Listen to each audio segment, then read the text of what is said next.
So recently we discussed in a different video the difference between different geographic areas of the state of Indiana and when they are going to be able to reopen restaurants, bars, and other hospitality businesses on the governor's Back on Track plan. In that video, we discussed a very confusing phrase, bar that serves food. And today we are going to delve deeper into that specific topic. We have more information from the Indiana Alcohol and Tobacco Commission on that very subject. And so we're going to discuss when you get to reopen your hospitality business on today's edition of The Pre-Shift.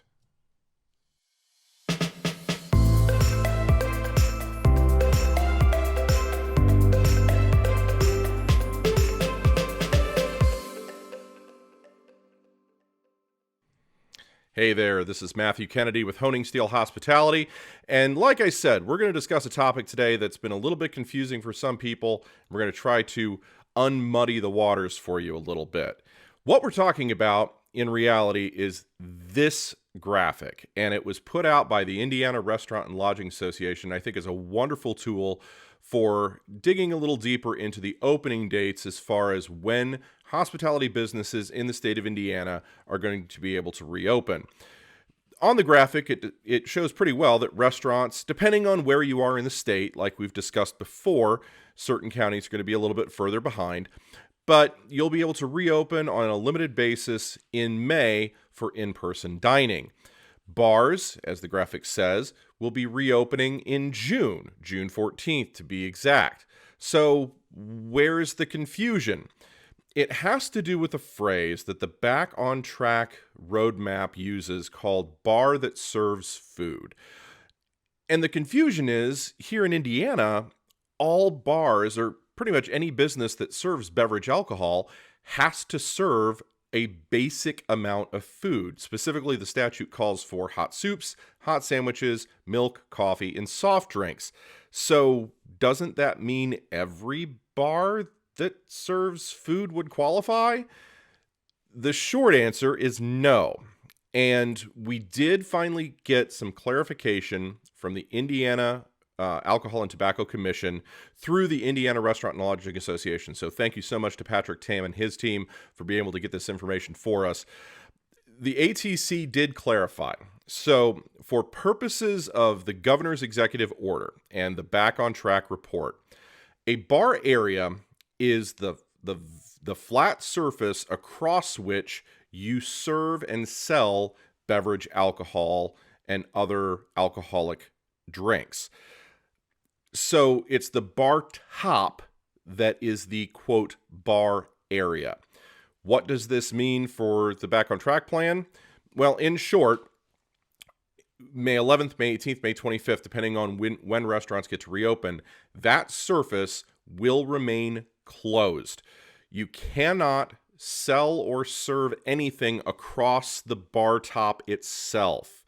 My recommendation is you go ahead and pull all of your bar stools and put them in storage, put them someplace else in your facility. In essence, just don't have them there. The bar top itself needs to be closed, period. That space will be for employees only. An interesting question that has come up, we're still doing carry out and a lot of takeout business.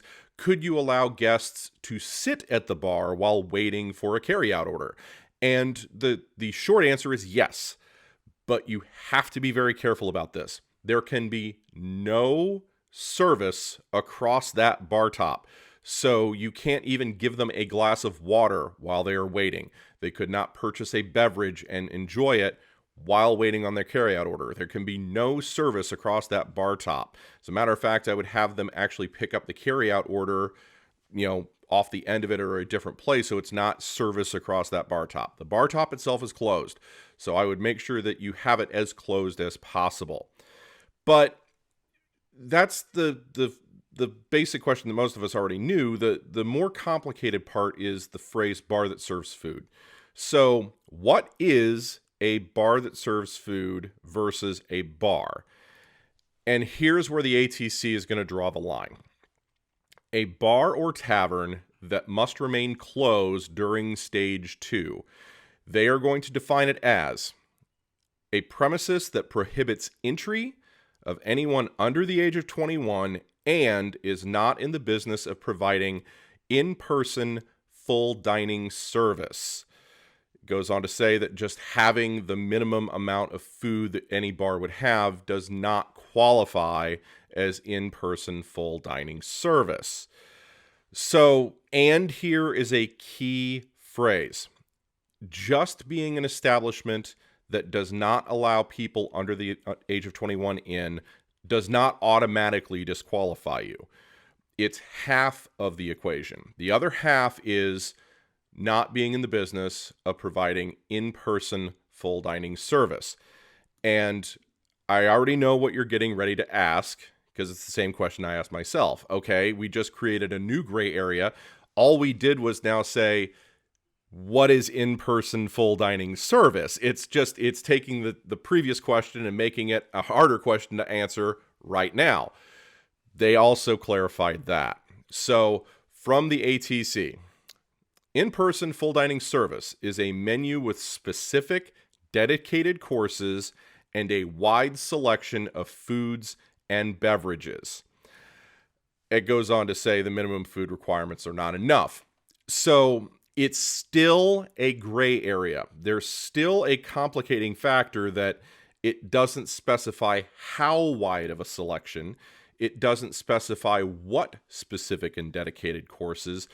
But at the end of the day, it's getting at a baseline. It's getting at the idea that if all you offer is a couple of very specific food items, a soup, a sandwich, coffee, milk, soft drinks, in order to meet the bare minimum of Indiana's statute on food service for alcohol serving establishments, then you will need to be closed until June 14th.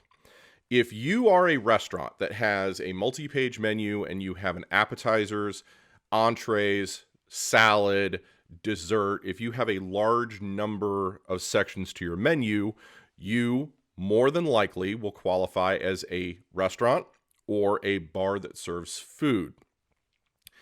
The gray area is going to come in the middle. Now, there are thousands of establishments here in the state of Indiana, hundreds of thousands across the country. Every single one of your menus is different. And I'm not going to sit here and pretend that I know a magic formula that says your menu is good, your menu is not. What I would encourage you to do is, if you have a question or concern, reach out to your local restaurant association, reach out to your local alcoholic beverage board, reach out to your local enforcement agency and ask the question, what is the bare minimum for me to be able to open? There are a lot of people who say begging for forgiveness is a lot easier than asking for permission. In this day and age, with as much as will be at risk, because a lot of the enforcement is tied to your liquor license and it's tied to other things that you absolutely have to have in order to operate, I would be clear on what the requirements are for your local area. So reach out to somebody and ask, is my menu more than the bare minimum? Is my menu enough to qualify me as in-person full service dining? Another thing that you need to be cognizant of is, this is designed for service at a table. So if you are a bar that serves food, make sure that you are not serving beverage alcohol at other areas in your establishment. Make sure you're not doing cocktail sections. Make sure you're not doing standing room only type of service. It needs to be seated at a table service from a server. Those tables need to be spaced by 6 feet. You need to have social distancing in place. There's also restriction, at least here in Indiana and many other jurisdictions as well, as far as party size. In the state of Indiana, you cannot have more than 6 people at a table. So if you have a party of 10 that comes in, they would need to separate into 2 tables, 5 and 5. Those tables would need to be 6 feet apart, just as any other group would. If you have a party of 6, they can obviously be at one table. Party of 7, they would need to split up. This sounds draconian. This sounds inconvenient. This sounds like something that we would not normally do in the hospitality industry, and all of those are absolutely true. But there's also a responsibility that we have to follow the process, to help this country, help our state, help our neighborhoods get back to a sense of normality, to be able to get back to where we all want to be. and it means that we're going to have to follow a process to get there. We're not going to like every restriction that comes along. Trust me, I completely understand. But at the same time, we also need to follow the guidelines that are set before us. A couple of other interesting questions that come up along this line, especially if you're a bar that serves food. Let's say that you have other entertainment options. Live entertainment is not allowed. That is a straight up no. They also specify disc jockeys and karaoke to be live entertainment. So those cannot be offered in stage 2. But there's a question. What if I have pool tables? What if we do trivia nights? Things like that. They are engaging to be sure, but do they qualify as live entertainment? According to the ATC, no. So are you permitted to play pool or billiards? Are you allowed to do pub trivia? Yes, as long as the premises is providing in-person full dining service. Again, it still has to be a restaurant or a bar that serves food. Bars need to be closed until June 14th. There's no getting around that. You do have to limit your capacity to 50%, as is in the statute. You also have to be doing all the screenings and everything else. But assuming that you're going according to plan, yes, you can have pool tables. You can have pub trivia available during your normal service day. But again, if you're a bar, you're not able to open until June 14th. Restaurants and bars that serve food, different dates depending on where you are in the state of Indiana. We finally got that clarification, and once that I got it, I wanted to make sure to share it with you as soon as possible. So take this information and continue crafting your opening plans. Continue putting together your safety protocols. Make sure that you put together everything that you're going to post publicly for your guests and for your employees. But this at least should help you define where you fall on that spectrum. If you have any questions, definitely let me know. I'd be happy to help. But otherwise, have a wonderful day and make sure that you're ready to go when you're ready to open.